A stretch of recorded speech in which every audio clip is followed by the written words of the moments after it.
ang na-endorso na sa DICT, sa NTC at sa CICC. At mapapansin po ninyo, ilang buwan mula 2023, ito po yung kasagsagan ng isabong at ito rin po yung dito lumabas yung kautusan na pati ito ay pigilan. Kaya po noong 2023, 43,000 po mahigit ang agad na na-take down. 2024 po, 4,914 at ngayong 2025 po, so far, ay nasa 3,949. Mapapansin, mamaya po, malalaman natin, bagamat pababa po ito, dahil sa nature po ng isabong na online at lahat naman ng illegal na aktibidad online, lumilitaw po ito pagka-takedown. Next slide, please. Ito po ang mga pangunahing hamon patungkol po sa isabong. Una po, yung bagamat nate-takedown po, mabilis din po itong lumulutang. Yun po yung una. Ikalawa po, katulad na rin ng mga naging paksa ng pagdinig po sa Kongreso, yun pong connection, halimbawa ng isabong sa mga dati po ay payment gateways. Kainaman po, ipinag-utos na rin na i-delink, halimbawa, yun pong mga link ng gambling sa e-gambling sites mula po doon sa mga payment gateways. Ikatlo po, nag-evolve po ang mga pamamaraan ng mga operators ng isabong. Kung dati-rati po ay tahasang nag-advertise sa internet, ngayon po ay nagiging guerrilla po ang pamamaraan nila na pinapasok halimbawa ang iba't ibang messaging platform. At doon po ay nagre-recruit sila ng mga mananaya at maliliit lamang na grupo. Pero syempre sa dami po, isa pa rin pong hamon na kailangang sugpuin po. Next slide please. Meron pong binuong mga solusyon ang DICT sa pangunguna po ng aming kalihim sa pakikipagtulungan na rin po ng PAGCOR, ng PNP, ng NTC at yung pong pribadong sektor. Yun pong una, paano po natin tutugunan? Halimbawa, yung mabilisang pag-take down ng mga sites. Meron pong mga binuo tayo na mga sistema na kung saan po ino-automate yung pag-take down. Kung dati-rati po, gumagamit tayo ng halimbawa komunikasyon na email, tapos babasahin po halimbawa po ng ahensya ng gobyerno at ibang hakbang na naman o level yung endorsement sa mga telco, ito po ay ino-automate natin para mabilis po ang aksyon. Ganon din po, dahil syempre merong sangkot na pera at pondo sa taya at sa pagkalap ng mga ito, bahagi po nung hakbang ay ang pakikipag-ugnayan po natin sa Bangko Sentral ng Pilipinas at maging sa Anti-Money Laundering Council. Siyempre po, ang isang hamon din na kinakaharap po ng mga law enforcement agencies natin ay yung guerrilla type na operasyon. Ito po, ang tugon din naman natin dito ay teknolohiya din. Ang public ICT sector po ay handang magbigay ng technical assistance at masusing pakikipag-ugnayan po sa ating mga law enforcement authorities. Halimbawa po, sa pamamagitan po ng mga digital solutions o makabagong pamamaraan, pwede po nating i-diagram o ilagay sa isang mapa na madaling maintindihan at matrack yun pong mga illegal operators, syempre po, yung ating mga kababayan na kailangan natin ding tiyakin yung kanilang kapakanan. Next slide po. Ito po yung elaboration ng ating Solution 1. Nagtatag po ang DICT at ang CICC ng Threat Monitoring Center. Ito po ay isang pasilidad na kung saan ito po meron pong mga nakatalagang mga technical teams para 24/7 po ay matulungan ang ating mga law enforcement authorities patungkol sa pag-scan po ng cyberspace. Kumakala po ang ating mga kasamahan sa Threat Monitoring Center na ito ng mga patuloy po na halimbawa nag-a-advertise ng isabong. Kasama na po yung ilang mga illegal na sugal. Dito po sa Threat Monitoring Center, welcome na welcome po ang iba't ibang ahensya ng gobyerno at ang mga stakeholder. Next slide po. Yun pong pangalawang solusyon, ito po yung system na kung saan po yung listahan na ipinapadala po sa DICT ng PAGCOR at ng PNP at ng iba pa pong law enforcement authority kasama po ang publiko na nag-uulat, pumapasok po rito at pagpasok po rito ay automatiko po na ibebet na ng CICC. Kukumpirmahin na ito nga ay talagang mga illegal.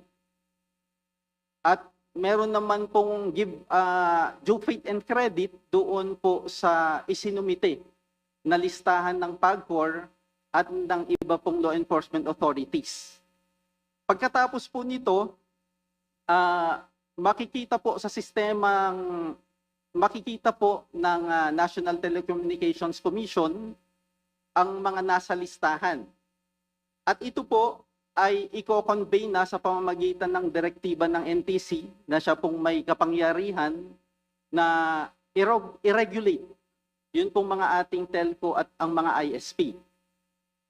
Pagkabigay po doon sa mga telco at ISP, mamomonitor po ng dashboard na ito kung tumutugon po ang ating mga telco at ISP na tumutugon naman po. Pero sa pamamagitan nito ay mas matitiyak pa po natin na talagang mabilis po ang responde. Next slide po. At ito naman po sa panghuli,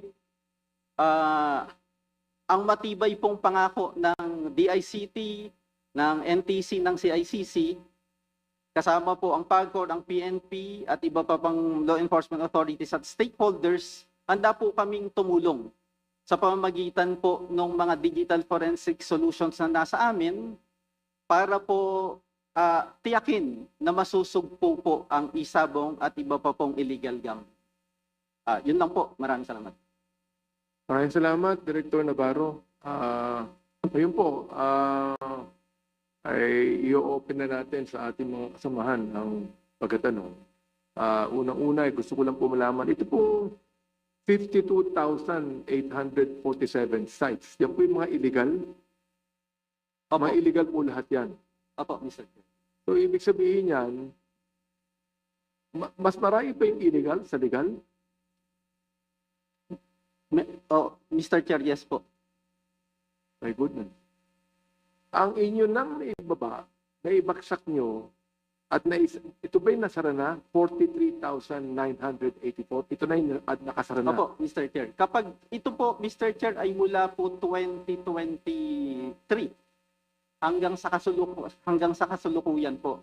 Kapag po ini-endorso sa DICT, sa CICC, at sa NTC po, ng PAGCOR at ng PNP, agad naman pong inaaksyonan, Mr. Chair.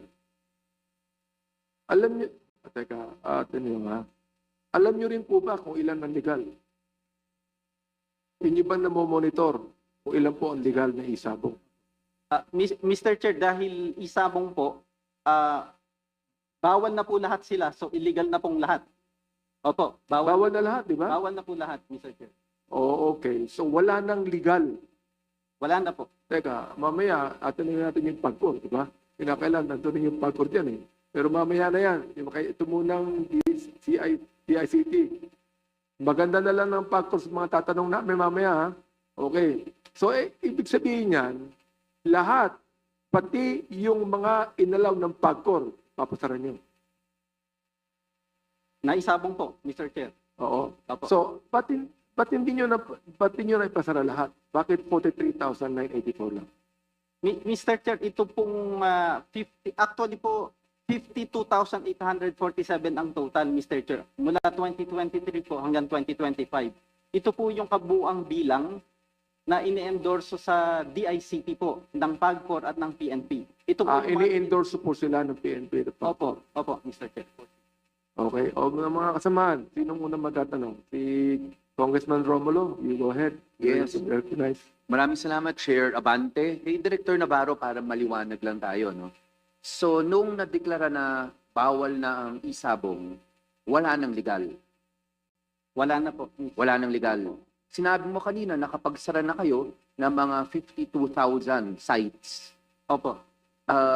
Until today yon or no 2023, 2024? Until today po, Mr. Until today. Simula na nagsasara kayo ng 2022. Pag nagsasara kayo, may lumalabas pang bago? Opo. How quickly ba? Gano'ng kabilis sila nakakabukas ng bagong site?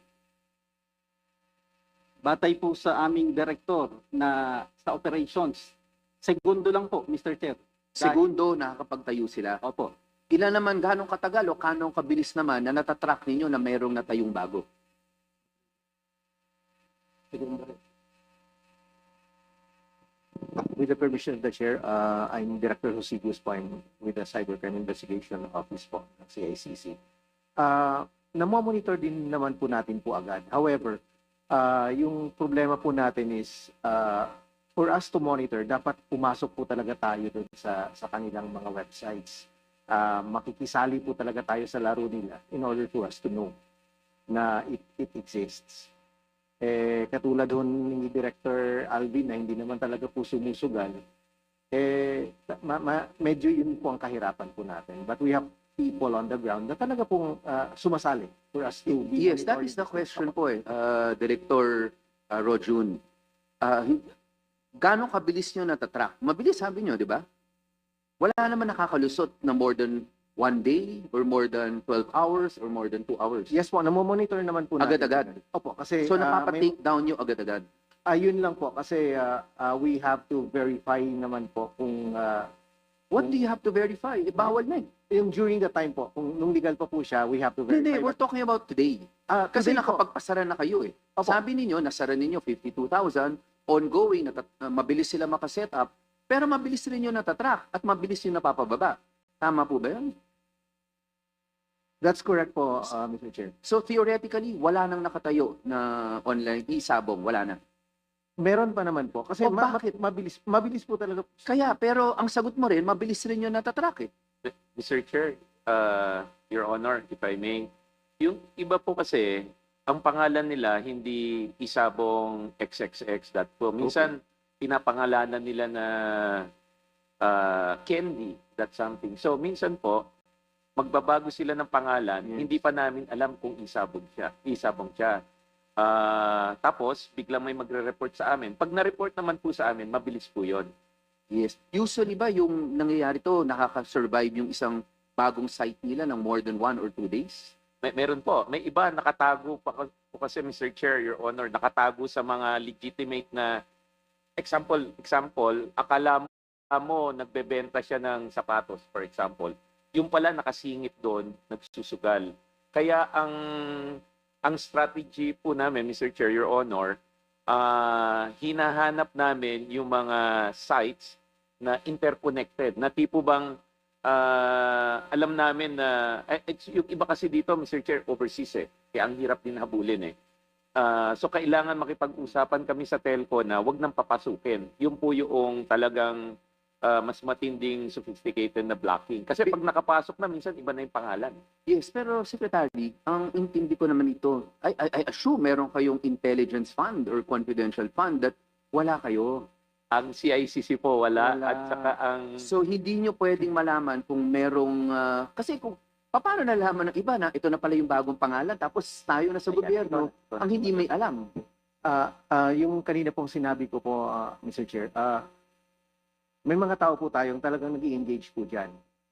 Yung isang hurdle po, sususugan ko lang po yung sinabi ni Secretary, yung isang naging problema po natin is that kung makikisali po kayo sa isang isabong website, may approval pa po nun eh. May approval pa yun. Minsan tumatagal po. So, hindi tayo na agad-agad makakapasok po sa kanilang grupo dahil ina-approve pa rin po nila. Yun ang isang hurdle din po natin. And tama po si Secretary na minsan, hindi talaga siya related sa isabong ang title ng kanilang mga websites because these are closed groups po, Mr. Chair. Hindi po sila na publicly. Now, nakikita niyo po kung i-search niyo po sa Google, hindi na po siya halos makikitang may isabong pa. But these are thriving po on closed groups po.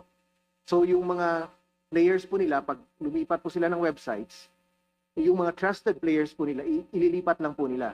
Now, tayo po sa CICC na parang new kid on the block, hindi po nila agad i-accept. That's part of their security din po. Pero Director Rojun, basing on what you told, what you just said now, hindi ganong karami. Kasi yung sites nila, pre-approved. Ang sites nila, yung mga sabi mo nga, yung mga siguro trusted nila. So hindi na umaabot yun ng kasing rami yung participants as it was before. That is a very correct observation. Yes, but still, bawal pa rin siya kaya kailangan yung habulin. Pero hindi na siya masasabing kasing laganap nung panahon na hindi matrack or kaya hindi siya bawal. That's very correct. Yes. Maraming salamat, Director. Thank you, Chairman. Mr. Chair.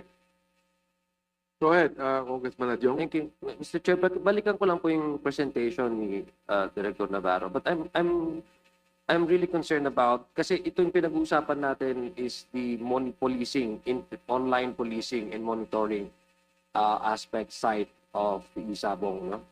But there's also in charge din ba kayo for the operation, for the licenses? Hindi naman, no? Hindi po. So that's why I also want to know from PAGCOR. PAGCOR, do we have a representative from PAGCOR here? I'm more concerned ako dun sa licensing eh. But it's given na, di ba? Na 100% total, wala na pong isabong ngayon. But prior to the directive, no? And of the President, and I think ang DILG ata nagsabi lately to stop all the isabong, form of isabong. PAGCOR, I presume the presentation of the ICT were just give us the numbers of illegal. But what about those illegal prior to the stopping the directive of the ILG to stop the isabong? What happened to those operators of isabong who apparently got a legal certificate? Magandang hapon po, Mr. Chair and honorable members. Nung May 3 po, 2022, nung nag-declare verbally ang former President Duterte to stop all isabong, we issued the day after, Was it the former president? yes po, Okay. former Okay. President Duterte po, May 3, 2022. And kinabukasan po, May 4, 2022, we issued guidelines for the suspension of isabong. So from there po, wala na po talagang canceled na po yung lahat. But there are also 52,000 sites, no? How did you able to find out and get endorsed all these 52,000 to the ICT? Yung Kung lahat, ano, I just want to find out.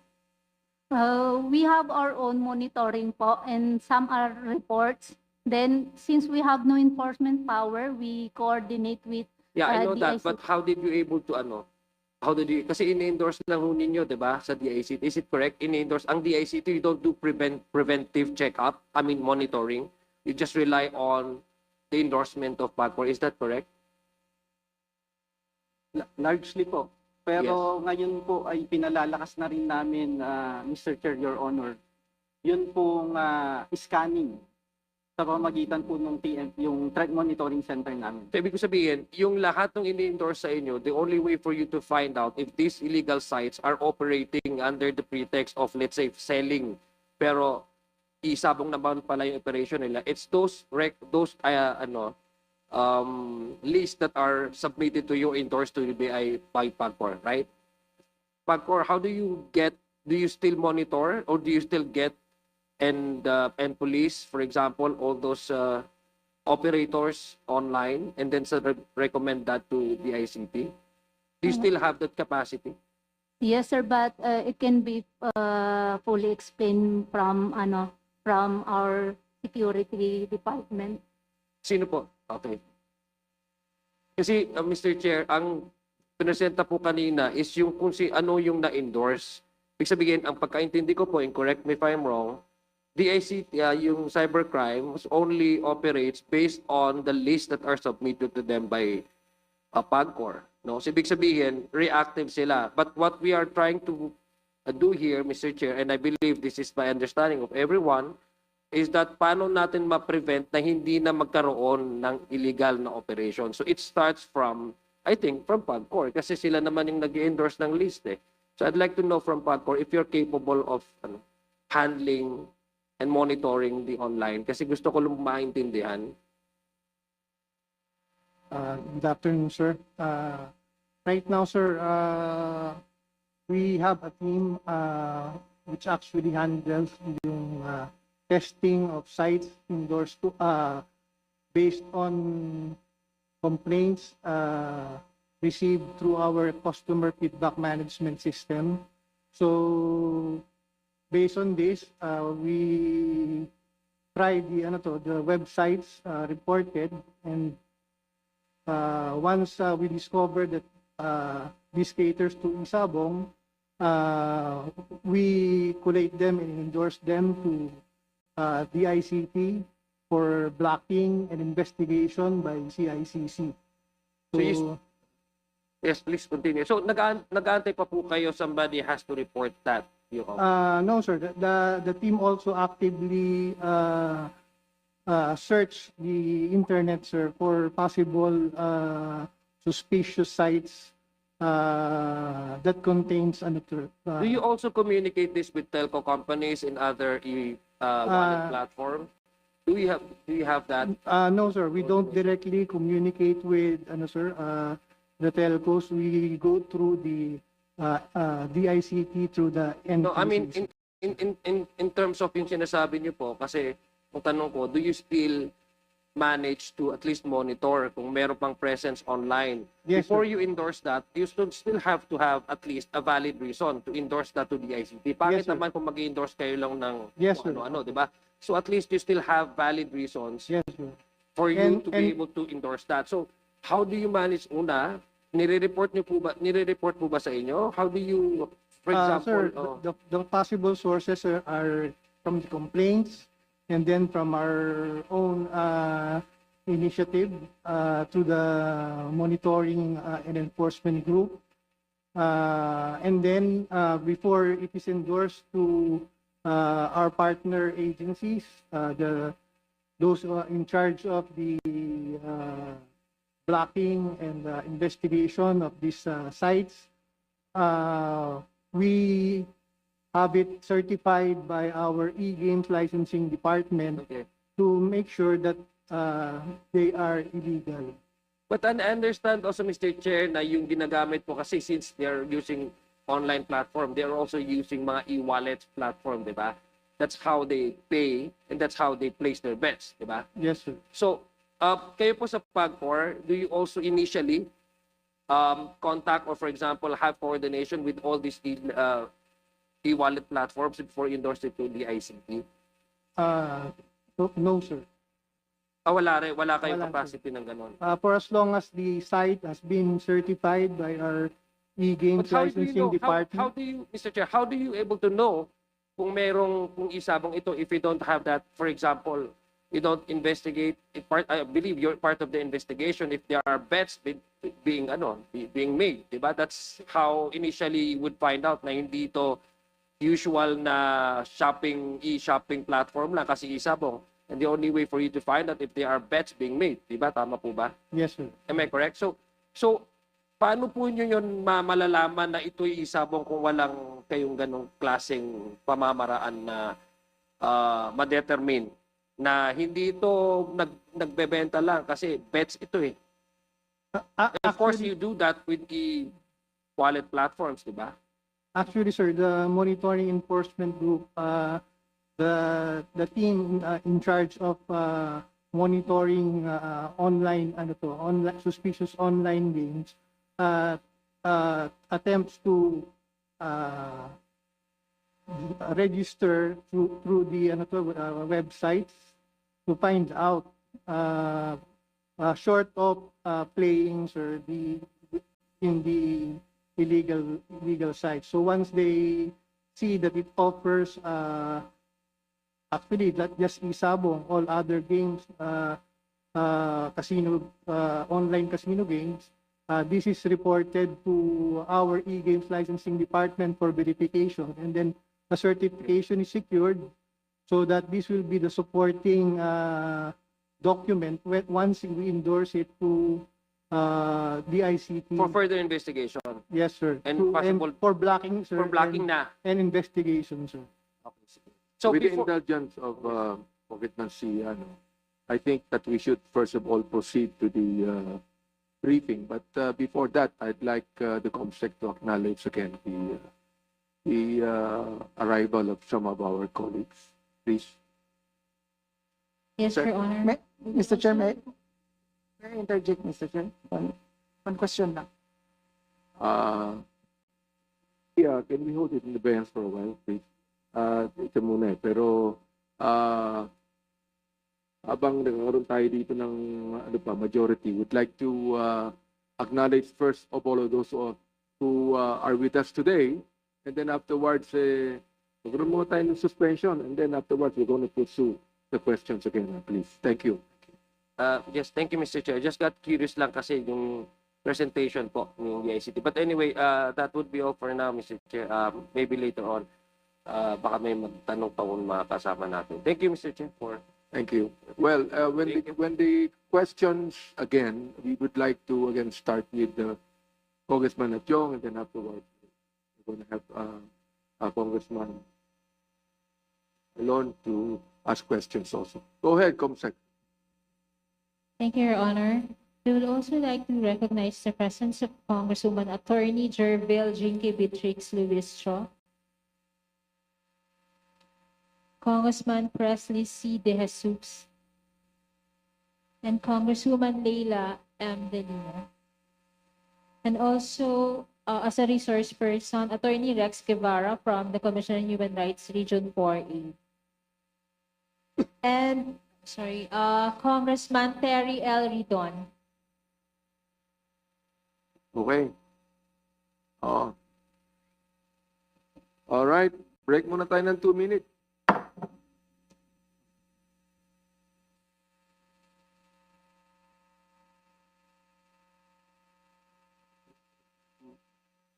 Magagawa naman po iyon. Para lang po maisalagay sa konteksto yung papel na ginagampanan po ng DICT. Ang pangunahin po naming pananagutan, Mr. Chair, Your Honors, pagdating po sa amin nung listahan, i-block na po namin. Sa bahagi naman po ng Cybercrime Investigation and Coordinating Center, dahil meron naman po kami mga digital forensics tools, at dahil ang primary implementer din po kasi ng batas patungkol dito, Mr. Chair, Your Honors, ay the Philippine National Police at DILG, kami po ay handang tumulong sa kanila patungkol po halimbawa sa further investigation, Mr. Chair, Your Honors. So kung magkaroon po tayo ng parang task force with different line agencies, mas effective yung ano nyo, gawain para ma-identify yung grupo na yun. Opo, Mr. Chair, Your Honors. So that's all, Mr. Chair. And thank you very much to our Vice Chairman for allowing me to interject. Mr. Chair, if I may.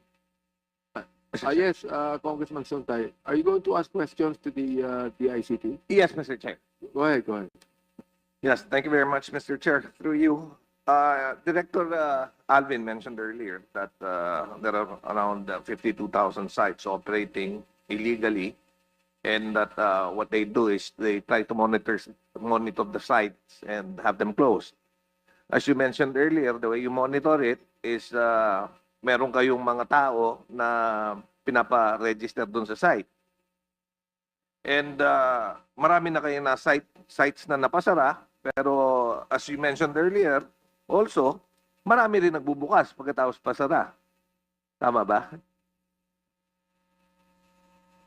Yes, Mr. Chair. May pamamaraan din po sila, Mr. Chair, na tangi sa internet, pumapasok na po sila doon sa mga messaging platforms, Mr. Chair. Halimbawa po, PG, Telegram, tapos magre-recruit na po sila ng mga players, tapos sarado po yung grupo na yun. Mahirap mapasok unless na meron pong papasok. Tama, nagaling sa inyo. Yes. Now, what's the process? Now, may nakapasok kayong tao, how does coordination work between you, PAGCOR, the PNP? Because it's one thing closing the sites. How many arrests have been made with regards to the operations of online sabog? Mr. Chair, paumanhin po, subalit yung mga figures po kasi na yun, nasa law enforcement. Wala ho ba kayong coordination, Director Alvin? Yun pong hindi na po namin sa ngayon, Mr. Chair, namo-monitor readily yun pong apprehension patungkol po doon sa... Mr. Chair, the reason that I ask is, it's one thing closing the sites. It's another thing stopping the operation. Kagaya kasi ng sinabi nyo, okay, close nyo yung site, magpapalit lang ng, magbubukas lang ng bagong site. Kasi kung hindi hinuhuli yung operator, talagang palipat-lipat lang ng site yan. So kailangan may arrest. That's why yun yung pinaka-importante. Are arrests being made? And I'm just curious, Mr. Chair, bakit walang data with regards to arrests being made? Because that's the most important thing that we should have. It's the arrests. Mr. Chair, Yes, if I may. Director Rosilio. Mr. Chair, I think yung isang naging problema po talaga natin is the very nature of internet. Yung mga gumagawa po ng mga online illegal... The very nature of the internet. Yes po. Sige, ano yun? Internet offers anonymity to users. So yung mga criminal ho natin are using these technologies. May virtual private network po sila. Meron po silang anonymity tools para hindi naman po sila makikilala. And most of these online sabong platforms are actually hosted outside of the Philippines. Pagkatapos yung hosting pa po, meron ding anonymity po yun. So kung sakaling nandun ka sa GoDaddy, ang GoDaddy hindi naman po, if you are hosted under GoDaddy, hindi naman siya palaging nagko-cooperate sa law enforcement po. Okay, with the indulgence of Suntay, no? Hindi pa naman kayo aalis, di ba? Yes po. Mamaya pa kayo, si Secretary Aguda lang. Opo. All right, now can we just listen first of all to the presentation of the resource speakers here, and afterwards we're going to ask questions to them. Pwede? Mr. Chair, can you go back to me after the presentation? Yes, So that I I'll could go back to continue? you. Okay. Thank you very much, Mr. Chair. So, Comsec, will you please call on now on the others resource speakers here, so they could be able to present their statement. Go ahead, Comsec. Yes, so, Your Honor, may we request the representative from Department of Justice, Assistant Secretary Eliseo Cruz. Thank you, sir. the committee chairperson, Bienvenido M. Abante Jr., honorable members of the House Committee on Human Rights, our colleagues from the other national government agencies, representatives from the Commission on Human Rights, members of the media, and most importantly, the families of the missing Sabongeros who are watching now. Good afternoon. I'm Assistant Secretary Eliseo D.C. Cruz of the DOJ Law Enforcement Cluster, respectfully appearing before you on behalf of the Department of Justice.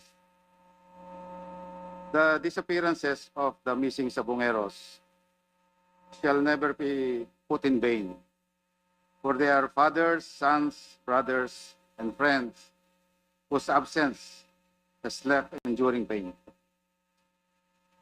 To the families of missing Sabongeros who are watching now, the Department of Justice hears you, and we are committed to our sacred duty in pursuing truth, accountability, and justice, guided at all times by the Constitution and our human rights obligation. It bears stressing that the disappearance of the missing Sabongeros is not a mere series of heinous crimes perpetrated by several influential individuals. It is indeed a direct attack not only on the life, liberty, and security of the victims and their loved ones, but also to the peace and order atmosphere of our country, and an insult to our criminal justice system and to the entire Filipino people and our future generation. Thus, as an undertaking for the entire nation, we will not hesitate. We will defy any sphere of influence who would try to bring our efforts down. No matter what obstacles we may come across, we will remain relentless in our crusade toward seeking the truth and delivering justice to whom it is due. The DOJ, through the National Prosecution Service, in close coordination with the Philippine Coast Guard, the National Bureau of Investigation, and the Philippine National Police, will remain steadfast in spearheading the investigation and case build-up process of this case until these brutal criminals be placed behind bars and be held accountable for what they did.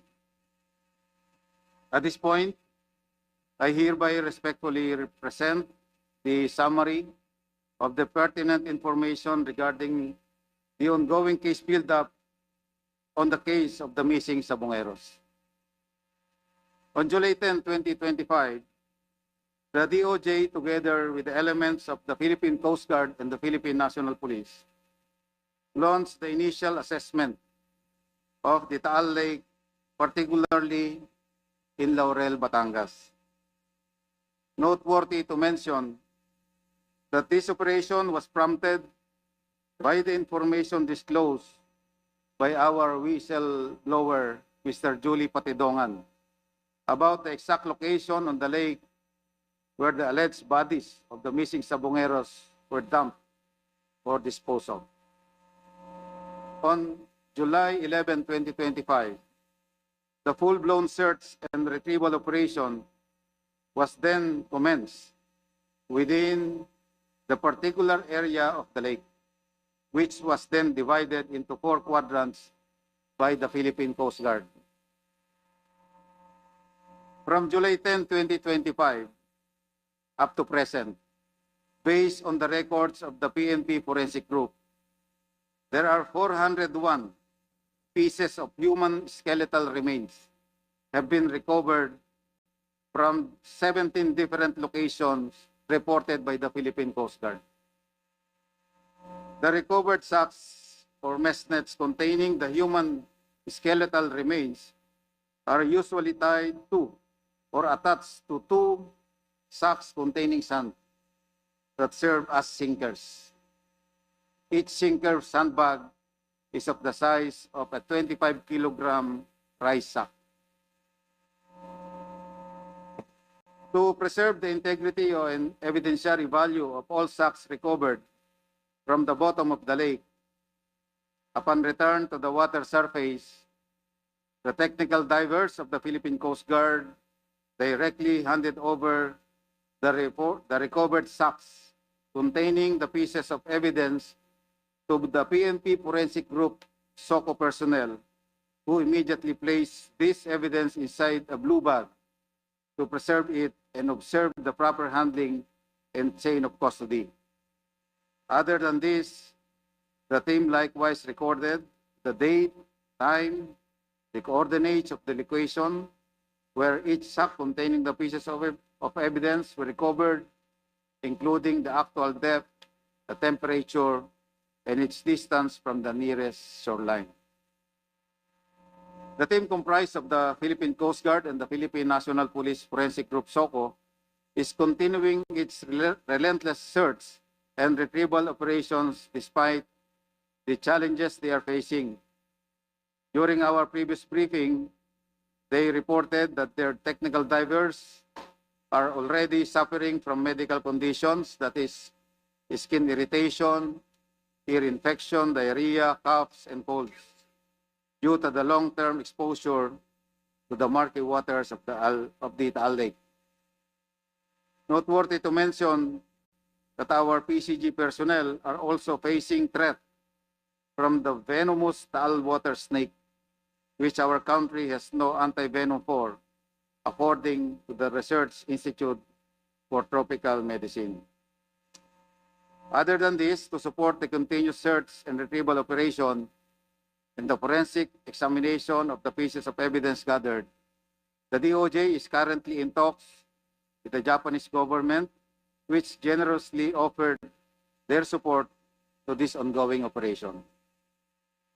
On the status of cases filed before the DOJ, in relation to this case, complaints were already filed before the DOJ involving the following charges filed by the CIDG. Number one, the Republic Act, violation of Republic Act 10353, or an act defining and penalizing enforced or involuntary disappearance. Second is the Article 267 of the Revised Penal Code, the multiple counts of kidnapping and serious illegal detention. Third, violation of Article 248 of the Revised Penal Code, the multiple counts of murder. Fourth is the PD 1829, obstruction of justice. The Republic Act 3019, Anti-Graft and Corrupt Practices Act in relation to Article 210 of the Revised Penal Code. Then the Republic Act 11983, the New Philippine Passport Act, and the violation of Article 212 of the Revised Penal Code, the corruption of public officials.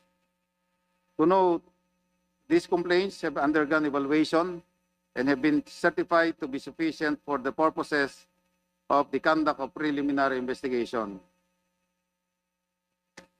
That is my presentation, Mr. Chair. Thank you. Thank you. Comsec, will you please call the other source speakers?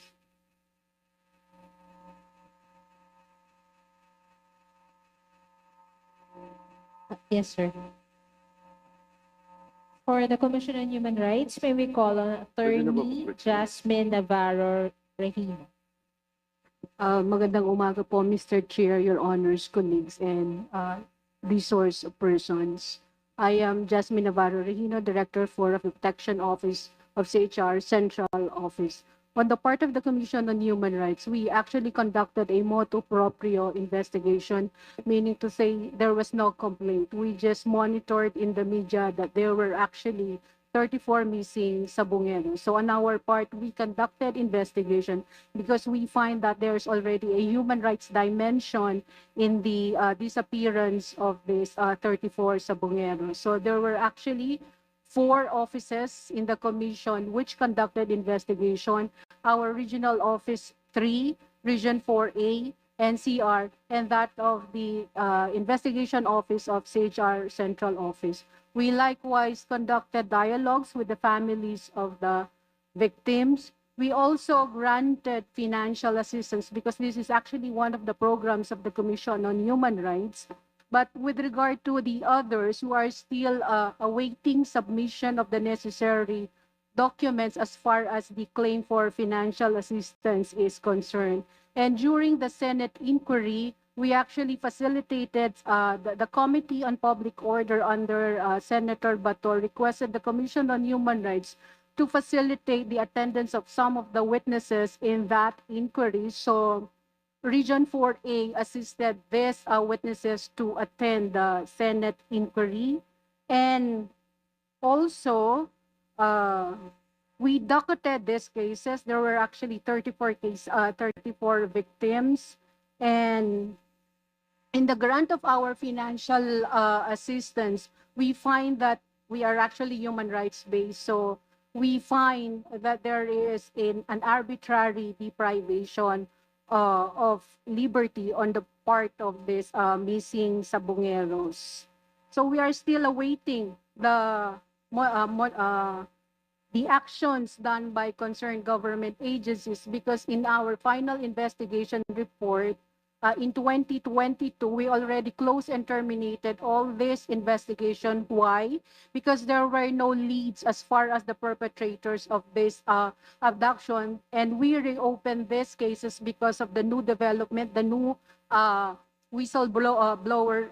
So we are monitoring, and we are actually happy that we are privileged really that we attended this inquiry, because we will now be apprised of what really is happening or what are the updates as far as these cases are concerned, because it is actually our constitutional mandate to monitor what other government agencies are doing. And in closing, the Commission on Human Rights urges that protection be extended to the witnesses and to the victims' families to ensure their safety and enable them to share information freely and truthfully.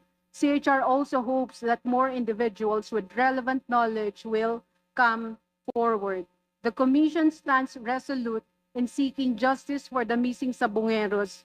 With renewed momentum and sustained collective action, the Commission is hopeful that the path to justice for the missing Sabongeros and their families is finally within reach. Thank you, Your Honors. Thank you, Comsec. Go ahead. Yes, Congressman Pimentel. Yes, in consonance with the request of Ma'am Attorney Regino to protect the witnesses, I am with him, but I would like to ask the DOJ, because I am very concerned with the whistleblower doon Patindugan. Kay kapartido ko yan, ako tumakbo sa amin yan na mayor, kaya lang natalo. I would like to ask if bakit napakatagal naman pag-accept nyo sa witness protection program. Siya ang nagsimula niyan, delikado na ang buhay niya. Bakit hanggang ngayon hindi pa rin na-accept sa witness protection program? Naghihintay ba kayo na mamatay pa yan? Wala na tayong testigos. Na alam mo naman yung kalaban na pinaano natin, talagang sobra-sobra ang yaman na lahat ang gagawin. In fact, noon pa yan, pinapapatay na. Noon, 50 million. Ngayon, 100 million na. Tawag ko nga sa kanya, si John Wick. Kasi kahit saan, open contract. Yun lang yung tanong ko, kung hanggang kailan nyo ma-acceptar yan na para maproteksyon na talaga ng todo-todo. With the indulgence of Congressman Pimentel, sige po, mamaya, sasagutin nyo yan. We'll just finish the statements of the other resource speakers. Okay ba? Please. Thank you. Thank you, Mr. Chair. Yes, sir. From the Department of Interior and Local Government, may we call on ASEC Chuabili P. Racho. Thank you, sir. Mr. Chair, allow us to read the preliminary statement on the hearing of the House of Representatives Committee on Human Rights of the Department of the Interior and Local Government. Mr. Chair, honorable members of the Committee on Human Rights, colleagues from different government agencies and guests. This representation expresses its full support in conducting this public hearing with regard to the alleged killings of missing Sabongeros. The department will not tolerate this kind of criminal act and will ensure that there will be no sacred cows. As stressed out by Honorable Secretary of the DILG, no government officials will be spared from criminal liability in the case of the abduction of cockfighting aficionados. The DILG, together with the NAPOLCOM, PNP, and other government agencies will continue to work hand in hand to investigate all angles in the case of the missing Sabongeros and will file appropriate administrative and or criminal cases to those involved in order to put this matter to rest. As to the state of Isabong operations in the country, the DILG in Memorandum Circular Number 2023-030 dated February 12, 2023, continued the suspension of Isabong operations, including all auxiliary Isabong operations and off-cockpit station operations nationwide. Correspondingly, we will closely coordinate with the other national government agencies, such as the PNP and all LGUs, to obtain vital information and substantial pieces of evidence that would enable us to ascertain the truth in the state of Isabong in the country. A copy of the department's detailed position paper will be submitted to the Honorable Committee. Thank you very much, Mr. Chair.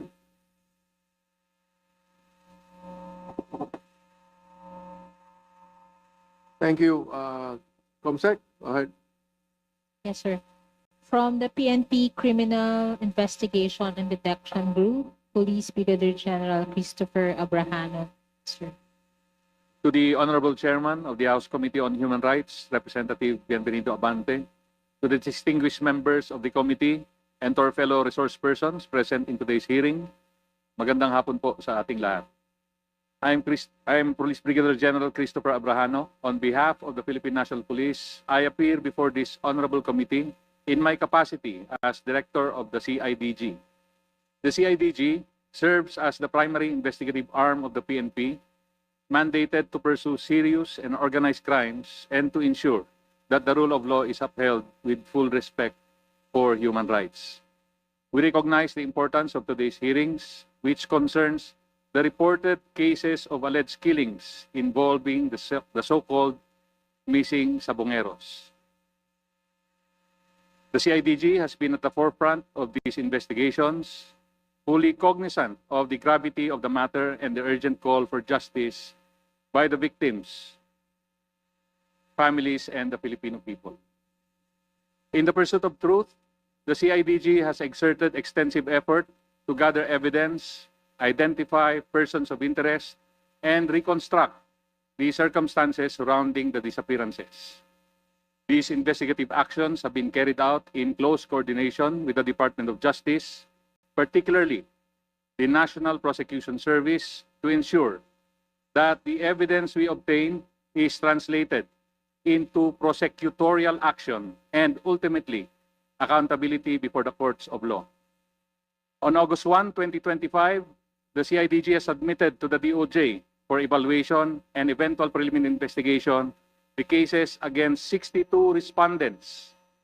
These possible cases are multiple murder, kidnapping, obstruction of justice, and enforced disappearances. As the Director of the CIDG, I reaffirm our unwavering commitment to pursue every lead, exhaust all legal remedies, and extend full cooperation with this honorable committee. We remain steadfast in our mission to enforce the law, protect our citizens, and uphold justice, not only as a matter of mandate, but also as a solemn duty to the families of the victims and to our nation. Maraming salamat po. Thank you, Comsec. We would like to recognize the arrival of other members of the committee. Will you please recognize that, Comsec, please? Yes, Your Honor. May we also recognize Congresswoman Renee Luis Emco. Congressman Antonino B. Roman III, our Vice Chairperson. and Congressman Terry Redon. Also, we would like to acknowledge the presence of Attorney Rafael Vicente Calinisan from the National Police Commission. All right. Can you now please call the next resource speaker, officer? Our next resource speaker is Police Colonel Richmond Tadina from the PNP Anti-Cybercrime Group.